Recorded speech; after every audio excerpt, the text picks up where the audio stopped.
والمرسلین اما بعد فاعوذ باللہ من الشیطان الرجیم بسم اللہ الرحمن الرحیم۔ پڑھیے الصلاۃ والسلام علیک یا رسول اللہ وعلی آلک واصحابک یا حبیب اللہ۔ الصلاۃ والسلام علیک یا نبی اللہ وعلی آلک واصحابک یا نور اللہ۔ سب سے پہلے میں ڈاکٹر صاحب اور ٹھٹا میں موجود دعوت اسلامی کے ذمہ داران کا شکریہ ادا کرتا ہوں کہ ایک بھرپور فالو اپ، ایک بھرپور یوں سمجھیے کہ کوشش کے بعد الحمدللہ آج مجھے حاضری کا شرف ملا۔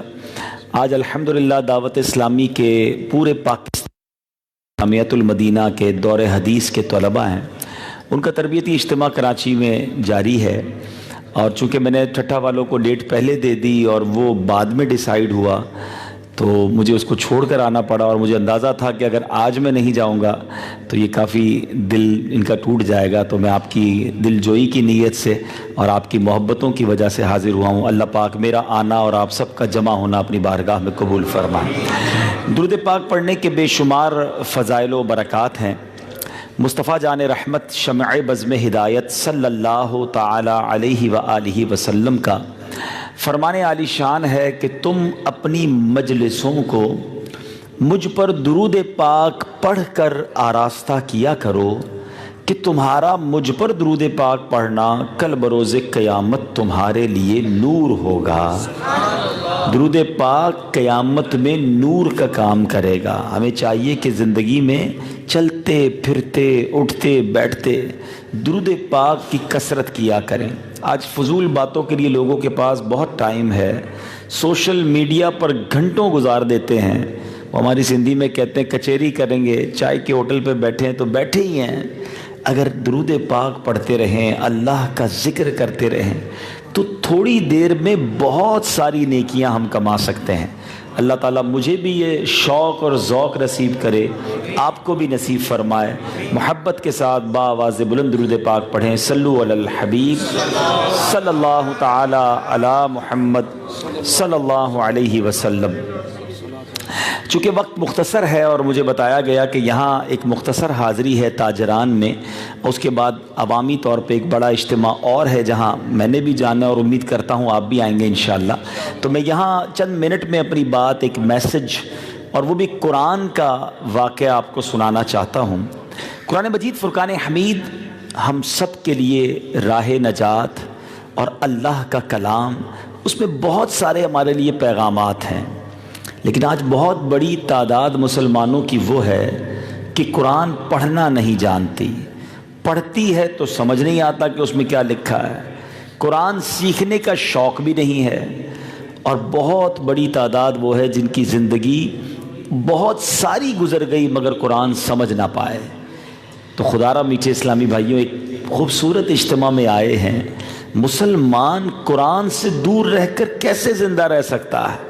حدیث پاک کا مضمون ہے، میرے آقا فرماتے ہیں وہ دل ویران ہے جس میں کچھ قرآن نہیں ہے۔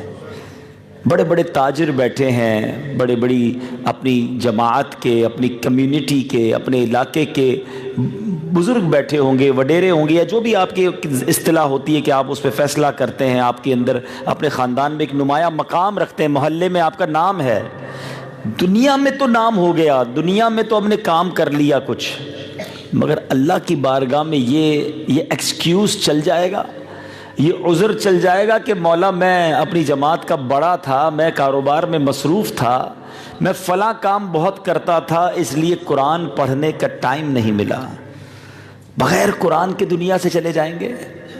قرآن رب کا پیغام ہے، آرڈرز ہیں اللہ سبحانہ و تعالیٰ کے، واقعات رب نے قرآن میں بیان کیے تاکہ آنے والی جو نبی پاک کی امت ہے انہیں پتہ چلے کہ پچھلی قوموں نے کیا غلطیاں کی جس وجہ سے ان پر عذاب آیا۔ مثال دیتا ہوں بلا تمثیل، ماشاءاللہ مفتی صاحب علماء وغیرہ بھی بیٹھے ہیں۔ ایک بادشاہ اپنے کسی غلام کو خط لکھے اور اس میں کچھ آرڈرز بھی لکھ دے کہ یہ کام کرنے ہیں۔ وہ خط جب اس غلام کو ملے، وہ غلام خط کو کھولے محبت سے دیکھے، چومے اور کسی دراز میں رکھ دے۔ تھوڑے دنوں کے بعد بادشاہ ایک اور خط لکھے، وہ کام تو کر لی ہوں گے، اب یہ بھی کر لینا۔ غلام پھر خط ریسیو کرے، پھر محبت سے دیکھے، پھر چومے، پھر کسی دراز میں رکھ دے۔ ایک بعد بادشاہ واپس آئے اور آ کر غلام سے پوچھے کہ بتاؤ جو میں نے خطوط لکھے تھے اور جو کام کہے تھے وہ کر لیے؟ وہ کہا نہیں بادشاہ سلامت، خط تو سارے ملے، میں نے بڑی محبت کے ساتھ چوم کر اپنے اوپر، گھر کے اوپر والی دراز میں رکھ دیے ہیں۔ اب بتائیں بادشاہ سلامت خوش ہوگا یا سزا دے گا؟ کام جو کہے تھے وہ چومنے کے لیے تھوڑی دیا تھا، خط کام کرنے کے لیے دیا تھا۔ ہم قرآن کے ساتھ کیا کر رہے ہیں؟ بلا تمثیل سارے لوگوں کے گھر میں قرآن ہوگا، ایسا محبت سے چومیں گے، زبردست جزدان بھی بنایا ہوگا، نیا گھر لیں گے تو سب سے پہلے قرآن رکھیں گے، نئی دکان سب سے پہلے قرآن خوانی۔ کیوں؟ برکت چاہیے نا، قرآن پڑھیں گے تو پیسے آئیں گے، روزی میں برکت آ جائے گی۔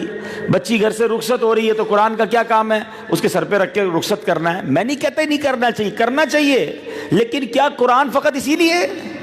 یہ اللہ کا پیغام ہے، میسج آف اللہ سبحانہ و تعالی کہ کیا کرنا ہے، کیا نہیں کرنا۔ اللہ کو یہ جواب دیں گے کہ یا اللہ ہمارے گھر میں قرآن تھا، بڑی محبت سے رکھا، جب بھی نیا پلاٹ لیا پہلے قرآن رکھا، مگر پڑھا نہیں۔ پڑھتے تو سمجھتے۔ میں صرف ایک مختصر واقعہ، اور یہ واقعہ حضرت داؤد علیہ نبینا علیہ الصلوۃ والسلام کی قوم کا واقعہ ہے۔ اور یہ قوم کے لوگ جو تھے یہ سمندر کے کنارے رہتے تھے اور بڑے ویل آف تھے، بڑے مالدار لوگ تھے۔ وہ کام کیا کرتے تھے؟ مچھیرے تھے، مچھلیاں پکڑتے تھے۔ یہاں بھی سندھ میں بھی بڑی مچھلی بنتی ہے۔ تو اس زمانے کے لوگ بڑا پیسے کماتے تھے، اچھا کاروبار تھا، مچھیرے تھے۔ اللہ تبارک و تعالیٰ نے ان کا امتحان کیا لیا؟ حکم ہوا کہ ہفتے کے دن شکار نہیں کرنا، سیٹرڈے والے دن، ہفتے والے دن، سنیچر والے دن مچھلی نہیں پکڑنی، 6 دن پکڑ لو۔ اچھا اب امتحان تھا، آرڈر تھا۔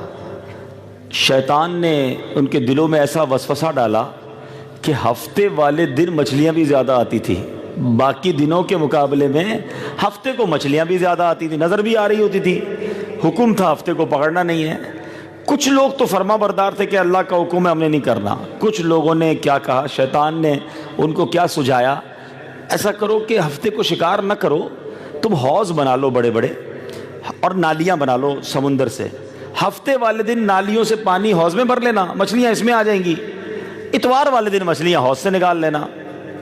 آج بھی شیطان کئیوں کو سمجھاتا ہے نا، یہ سود تھوڑی ہے، یہ تو انٹرسٹ ہے، یہ تو فلاں اسکیم ہے۔ نہیں جناب، یہ ملاوٹ نہیں ہے، یہ تو سارے ہی کر رہے ہوتے ہیں۔ آج بھی شیطان بہت سو کو بہت کچھ سکھا رہا ہے، اور شیطان کی مان کر حرام روزی کما رہے ہیں، اللہ کو نافرمانی کر رہے ہیں۔ ان لوگوں نے بھی یہی کیا۔ کچھ لوگوں نے کہا کہ ٹھیک ہے، صحیح تو کہہ رہا ہے شیطان تو نہیں آیا سامنے، دل میں وسوسہ ڈالا کہ حوض بناؤ، مچھلی وہاں قید کر لو۔ اس قوم نے یہ کرنا شروع کیا۔ حضرت داؤد علیہ السلام بڑے ناراض ہوئے کہ تم یہ کیا کر رہے ہو، اللہ کی نافرمانی کر رہے ہو۔ وہ نہ مانے، جو عبادت گزار لوگ تھے، فرما بردار تھے، انہوں نے کیا کیا کہ ہم تمہارا ساتھ نہیں دے سکتے، تم اللہ کی نافرمانی کر رہے ہو، تمہارا ہمارا تعلق ختم۔ دونوں قوموں کے درمیان ایک دیوار بنا دی گئی، حالانکہ تھے رشتہ دار، چاچا، ماموں، خالو، بھائی، کہ تم جو نافرمان ہے اس طرف، جنہوں نے شکار کرنا ہے ہفتے والے دن دیوار کے اس طرف، ہمارا تم سے کوئی تعلق نہیں۔ اب یہ 12,000 لوگ تھے، 12,000، یہ دیوار کے اس طرف چلے گئے، باقی لوگ ادھر رہنے لگے۔ پہلے تو حضرت داؤد نے بہت سمجھایا، نہ مانے۔ آپ نے اللہ کی بارگاہ میں ہلاکت کی دعا کر دی کہ اللہ یہ بندے تیری فرما برداری نہیں کر رہے، مالک انہیں برباد کر دے۔ اب عذاب کیا آیا سنیے، تاریخ میں یہ ایسی بات قرآن ہمیں 1400 سال پہلے بیان کر چکا، بہت سارے لوگ آج پہلی بار سنیں گے۔ ان 12,000 لوگوں کا بنا کیا؟ اللہ اکبر۔ اللہ تبارک و تعالیٰ قرآن مجید میں فرماتا ہے وَلَقَدْ عَلِمْتُمُ الَّذِينَ اعْتَدَوْا مِنْكُمْ فِي السَّبْتِ فَقُلْنَا لَهُمْ كُونُوا قِرَدَةً خَاسِئِينَ۔ اللہ قرآن میں فرماتا ہے، اور یقیناً تمہیں معلوم ہے وہ لوگ جنہوں نے تم میں سے ہفتے کے دن میں سرکشی کی، تو ہم نے ان سے کہا کونوا قردۃ خاسئین، دھتکارے ہوئے بندر ہو جاؤ۔ 12,000 لوگ بندر بن گئے۔ اب ہوا کیا؟ حضرت داؤد نے دعا فرمائی علیہ الصلوۃ والسلام، تو جو دیوار کے اس طرف کے لوگ تھے ان کی ایک دن صبح یہ اٹھے تو آواز ہی نہیں آئی, کوئی عطا پتہ ہی نہیں برابر میں کیا ہو رہا ہے, خاموشی. تو کچھ لوگ ادھر سے دیوار سے چڑھ کر جب انہوں نے ادھر دیکھا تو حیران ہو گئے کہ وہ 12 کے 12,000 لوگ بندر بن چکے تھے. اب دروازہ کھولا اور جیسے یہ بندر ادھر آئے تو اب بندر پہچانتے تھے یہ ہمارا کون رشتہ دار ہے, لیکن انسان نہیں پہچان پاتا تھا یہ میرا چاچا ہے یا ماموں ہے یا بھائی ہے. وہ ان کے کپڑوں کو سونگھتے, آ کر روتے. 3 دن تک بھوکے پیاسے وہ بندر گھومتے رہے اور آخر کار وہ دنیا سے چلے گئے, سب ہلاک ہو گئے, نام بھی باقی نہ بچا. یہ واقعہ قرآن مجید فرقان حمید میں موجود ہے. میں نے تو ایک واقعہ سنایا ہے, علماء بیٹھے ہیں 100 سے زیادہ واقعات قرآن میں رب نے بیان کیے. کیا کیا تھا اس قوم نے جو بندر بنا دی گئی, چہرے مسخ کر دیے گئے, برباد کر دیا گیا, داستان بھی باقی نہ رہی. کیا کیا تھا؟ اللہ کی بات نہ مانی تھی, حرام کمایا تھا, ہیں اللہ کی نافرمانی کر کے رزق حرام کمایا ایک بار اور برباد کر دیے گئے. آج کاروباری بھائی بیٹھے ہیں میرے, میں اور آپ چیک کریں کہ ہم بھی تو کہیں حرام نہیں کما رہے ہیں. ہم بھی تو جھوٹ بول کر, ملاوٹ کر کے, رشوت کا کاروبار کر کے, سود کا کاروبار کر کے اللہ کی ناراضگی کا سامان تو نہیں کر رہے. شیطان آج بہت سو کو ادھر سے نہیں ادھر سے کان پکڑواتا ہے, کہتا نہیں یہ تو ساری مارکیٹ کرتی ہے, تم بھی کر سکتے ہو. یاد رکھو حرام روزی یہ رب کو سخت ناپسند ہے. ایک قوم کا واقعہ قرآن میں بیان ہی اس لیے ہوا کہ دیکھو انہوں نے غلطی کی, تم نہ کرنا. مگر انہوں نے تو ایک حوض بنایا ہے, ادھر تو لگتا ہے ایسے نت نئے طریقے لوگوں نے نکال لیے حرام کمانے کے, جھوٹ بولنے کے, ملاوٹ کرنے کے, دھوکہ دینے کے. قسمیں کھا کھا کر اپنا مال بیچ دیتے ہیں. سامنے والا کہ یار اتنی قسمیں کھا رہا ہے, مسلمان سچا ہی ہوگا, گھر جا کے پھر سر پکڑ کے روتا ہے کہ کیا مجھے پہنا دیا. میرے پیارے بھائیوں ایک بات یاد کر لو آج, کہ جو میرے نصیب میں ہے نا وہ کوئی چھین نہیں سکتا, اور جو میرے نصیب میں نہیں مجھے کوئی دے نہیں سکتا. جو آپ کے نصیب میں ہے وہ آپ کو مل کر رہے گا. کیوں جاتے ہیں حرام کی طرف, کیوں جاتے ہیں جھوٹ کی طرف؟ اور یہ حرام کا مال بندے کا حال کیا کرتا ہے؟ حدیث پاک کا مضمون ہے کہ جو بندہ حرام کماتا ہے اس کی دعائیں قبول نہیں ہوتی, 40 دن تک عبادت قبول نہیں ہوتی.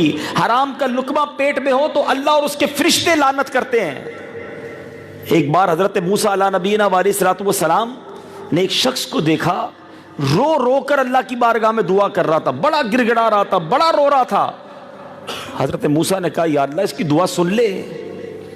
اللہ نے فرمایا اے موسیٰ یہ اتنا روئے کہ روتے روتے مر جائے, اتنا ہاتھ اٹھائے کہ اس کے ہاتھ آسمان کو چھو لیں.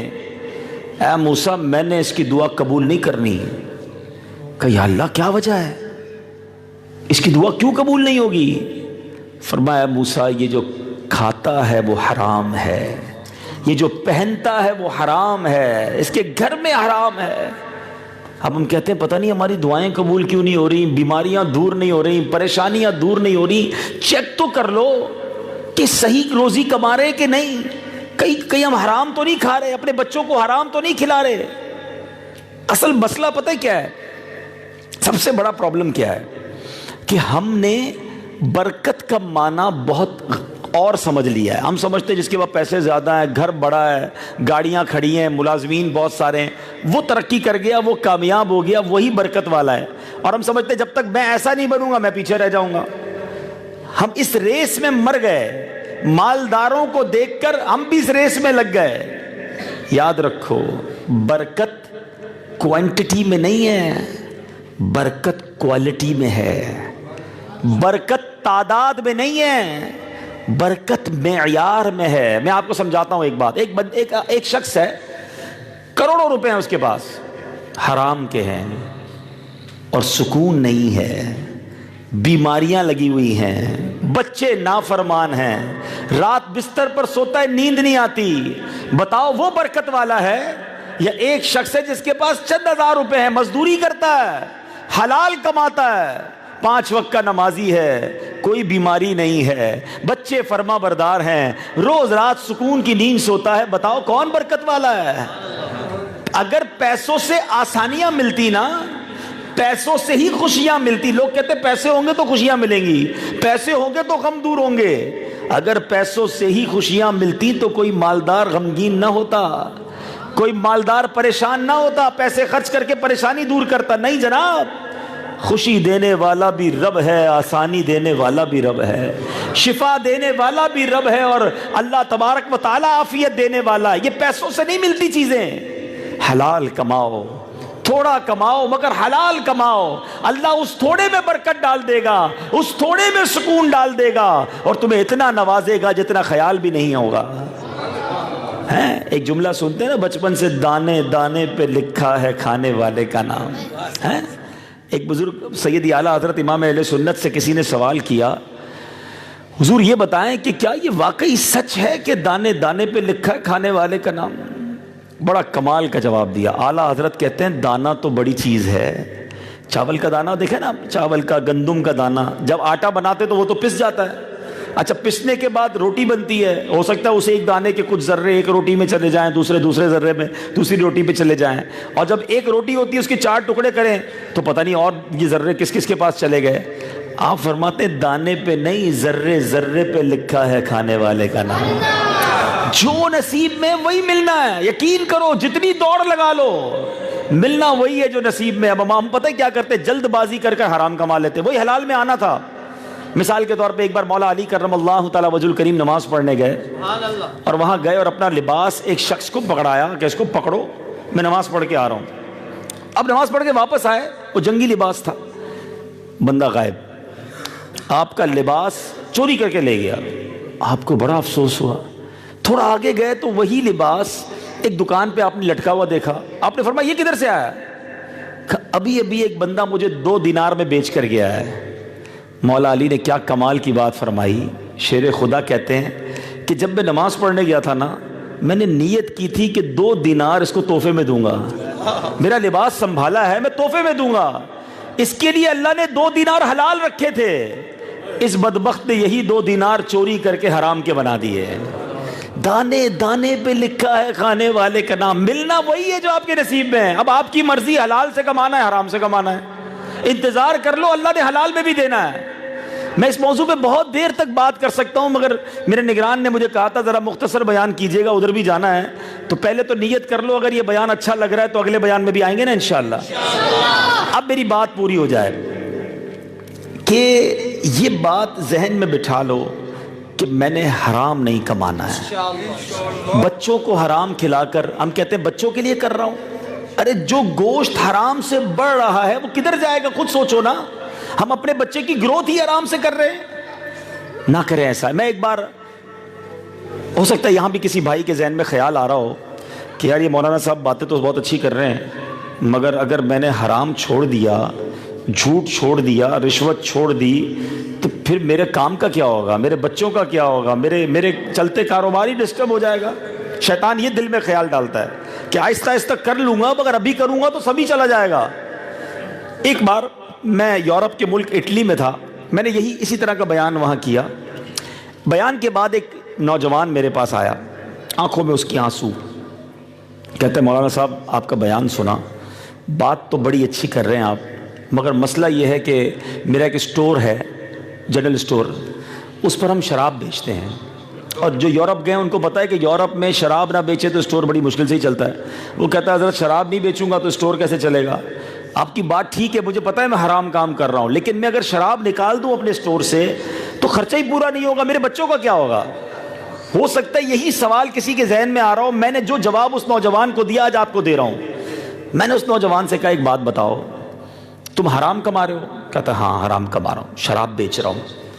میں نے کہا تم حرام کما رہے ہو، اللہ کو ناراض کر رہے ہو، تمہیں روزی مل رہی ہے، ایک بات بتاؤ تم حلال کماؤ گے تو کیا اللہ روزی بند کر دے گا؟ روزی دینے والا کون ہے مجھے بتائیے نا. ہے رزق دینے والا کون ہے؟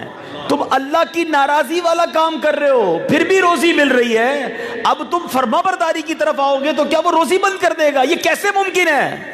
وہ زارو کتار رونے لگا. کہتا ہے بس آج کا دن ہے، آج کے بعد میں کبھی شراب نہیں بیچوں گا. اچھا میں یقین کریں اس واقعے کو بھول گیا. میں 2-2.5 سال بعد یا 1.5 سال بعد واپس اٹلی گیا بیان کرنے. بیان سے فارغ ہوا, وہی نوجوان آ گیا میرے پاس, کہتا ہے آپ کو یاد ہے میں آپ کے پاس آیا تھا اور میں نے وعدہ کیا تھا شراب نہیں بیچوں گا. کہتا ہے عبدالحبیب بھائی وہ دن ہے, آج کا دن ہے, اللہ نے میرے کاروبار میں برکت ڈال دی ہے. مجھے لگتا تھا تباہ ہو جاؤں گا, مجھے لگتا تھا کچھ نہیں بچے گا, اللہ نے اور برکت ڈال دی ہے. اور یہ وعدہ رب نے قرآن میں کیا ہے. اللہ فرماتا ہے وَمَن يَتَّقِ اللَّهَ يَجْعَلْ لَهُ مَخْرَجًا وَيَرْزُقْهُ مِنْ حَيْثُ لَا يَحْتَسِبُ. اللہ قرآن میں فرماتا ہے کہ جو اللہ سے ڈرے اللہ اس کے لیے نجات کا راستہ نکالے گا اور ادھر سے روزی دے گا. وَيَرْزُقْهُ مِنْ حَيْثُ لَا يَحْتَسِبُ. اللہ ادھر سے روزی دے گا جدھر تمہارا گمان بھی نہیں ہوگا. بعض اوقات بندہ سوچتا ہے کہ یار یہ کیسے ہوگا, جھوٹ ختم, رشوت ختم, سود ختم, کاروبار ختم ہو جائے گا. مولانا صاحب ہو ہی نہیں سکتا. ارے اللہ نے قرآن میں کہا وَيَرْزُقْهُ مِنْ حَيْثُ لَا يَحْتَسِبُ. اللہ تمہیں ادھر سے روزی دے گا جدھر تمہارا گمان بھی نہیں ہوگا. اللہ فرماتا ہے وَمَن يَتَوَكَّلْ عَلَى اللَّهِ فَهُوَ حَسْبُهُ. جو اللہ پر بھروسہ کرے اللہ اس کے لیے کافی ہے. اب یہ کیسے ہوگا, میں ایک ایگزامپل دے کر بات ختم کر دیتا ہوں کہ ابھی بھی اگر کسی کو وسوسہ ہے کہ یار اتنا بڑا قرضہ کھڑا ہے, گھر کرائے کا ہے, خرچہ پورا ہو نہیں رہا, حرام کام کروں گا نہیں تو یہ سارے کام تو سیدھے نہیں ہوں گے, یہ تو سب برباد ہو جائے گا. حالانکہ میں نے آپ کو قرآن کا وعدہ سنا دیا. اب میں آپ کو دنیاوی اگزامپل دیتا ہوں. آپ کے گھر میں آپ نے چونٹی دیکھی ہوگی نا, چونٹیاں جا رہی ہوتی ہیں. چونٹی کے آگے آپ ایک سیب رکھ دیں, چھوٹا سا سیب ہوتا ہے. چونٹی کے لیے وہ سیب پہاڑ کی مانند ہے. چونٹی اس کو نہیں ہلا سکتی نا, وہ سیب کو دیکھے گی اور رک جائے گی. اتنا بڑا پہاڑ راستہ بدلے گی. آپ اس سیب کو اٹھا کے جیب میں رکھ لیں, اس کا راستہ کلیئر ہو جائے گا. ایسا ہی ہے آپ کے لیے سیب تو کچھ بھی نہیں ہے نا, اٹھایا جیب میں رکھ لیا. اب آپ سمجھو آپ پریشان ہو, آپ قرضے میں ہو, آپ کسی مصیبت میں ہو, یہ میرے لیے اور آپ کے لیے پہاڑ ہے. مجھے لگتا ہے یہ کیسے حل ہوگا, میرے رب کے لیے کچھ نہیں ہے. ان اللہ علی کل شیء قدیر. میرے اور آپ کے لیے مصیبت بڑی ہے نا, میرے اور آپ کے لیے ہمیں کبھی کبھی لگتا ہے میں اس سے نکل ہی نہیں سکتا.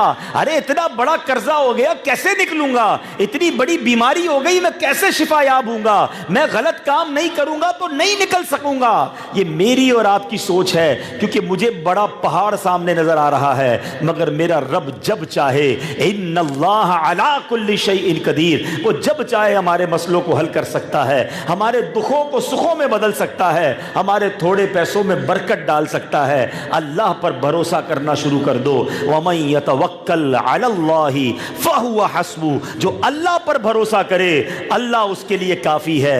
مسئلہ یہی ہے ہمیں سب پر بھروسہ ہے, ہمیں رب پر بھروسہ نہیں ہے. آج کے اس اجتماع میں ایک بات سیکھ کر جاؤ, سب سے زیادہ رب پر بھروسہ کرو. اللہ 70 ماؤں سے زیادہ چاہنے والا ہے. میری ماں میرا برا نہیں کر سکتی, وہ تو ماں سے زیادہ چاہنے والا ہے, وہ بھلا ہی فرمائے گا, بہتر ہی فرمائے گا.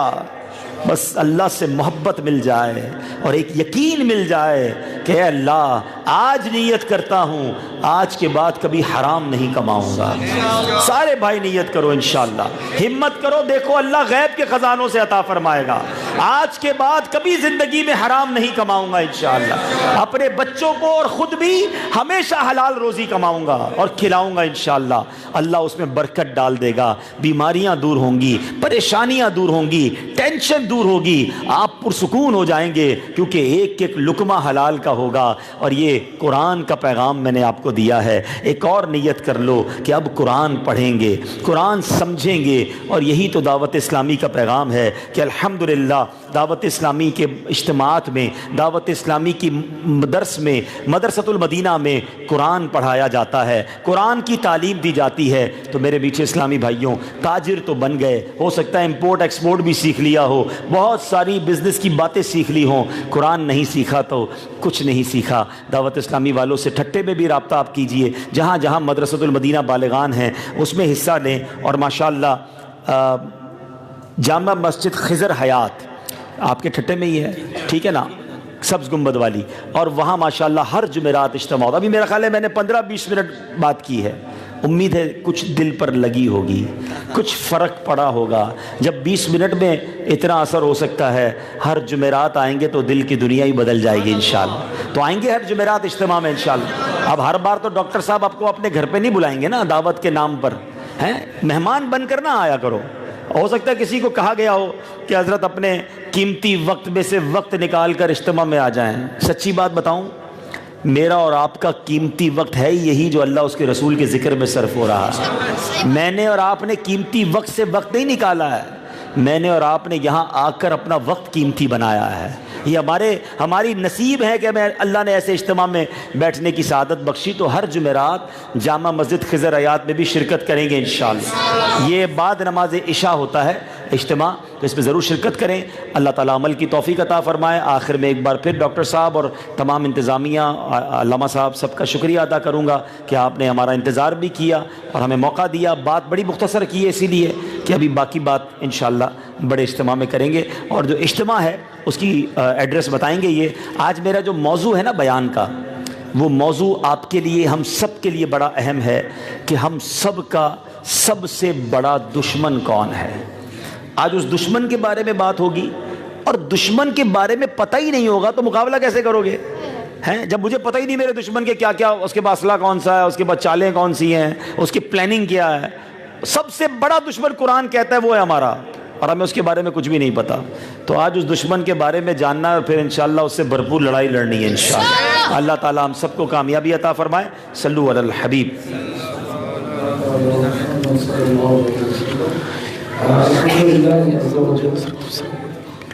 پیارے اسلامی بھائیوں، ہم مسلمان ہیں اور مسلمان کا سب سے قیمتی جو سرمایہ ہے وہ اس کا ایمان ہے، اور ایمان اس کا بچانے کا جو ذریعہ ہے، بچنے کا وہ مرشد کامل ہے۔ تو میٹھے میٹھے اسلامی بھائیوں، الحمدللہ عز و جل موجودہ دور کی عظیم ہستی مرد قلندر شیخ طریقت اللہ امیر اہل سنت حضرت علامہ مولانا محمد الیاس عطار قادری رضوی زیائی دامت برکاتہ العالیہ قادری سلسلے میں مرید بناتے ہیں، اور آج ہمارے پاس مرکزی مجلسہ کے شورا کے رکن حاجی عبدالحبیب عطاری بھائی آئے ہیں۔ امیر اہل سنت کی ان کو بیعت کرانے کی اجازت بھی ہے، تو ہم ان سے عرض کرتے ہیں کہ ہم کو تاریخ قادری سلسلے میں امیر اہل سنت کے ذریعے مرید بنائیں۔ جو اسلامی علم لینے کے سیدھے مرید ہیں وہ چاہیں تو بیعت کی برکت حاصل کرتے ہوئے طالب بن جائیں، اپنے پیر و مرشد کے فیض کے ساتھ۔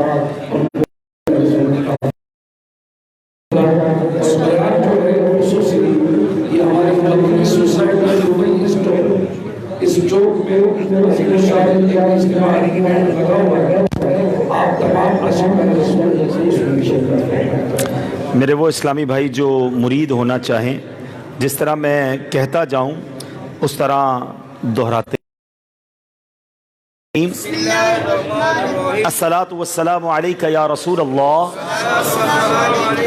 وعلی آلک واصحابک یا حبیب اللہ، لا الہ الا اللہ محمد الرسول اللہ صلی اللہ تعالی علیہ وسلم۔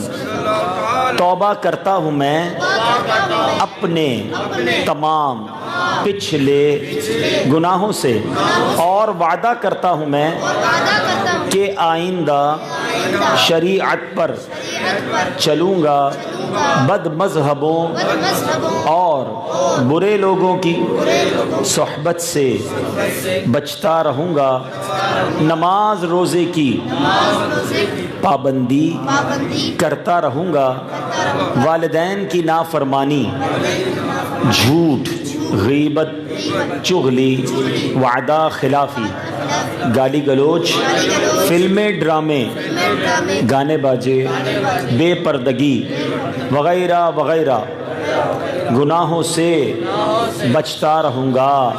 اے اللہ میری اس توبہ کو قبول فرما اور مجھے میرے وعدے پر ثابت قدم رکھ۔ مرید ہوتا ہوں میں خاندان عالی شان قادریہ رضویہ عطاریہ میں میں نے اپنا ہاتھ آپ کے ذریعے سے شیخ طریقت امیر اہل سنت کے ہاتھ میں دیا اور ان کے ذریعے سرکار بغداد حضور غوث پاک رضی اللہ تعالی عنہ کے ہاتھ میں دیا۔ اے اللہ مجھے جناب غوث اعظم کے مریدوں میں قبول فرما اور کل قیامت میں غوث پاک کے غلاموں میں اٹھا۔ الصلاۃ والسلام علیک یا نبی اللہ وعلی آلک و اصحابک یا نور اللہ۔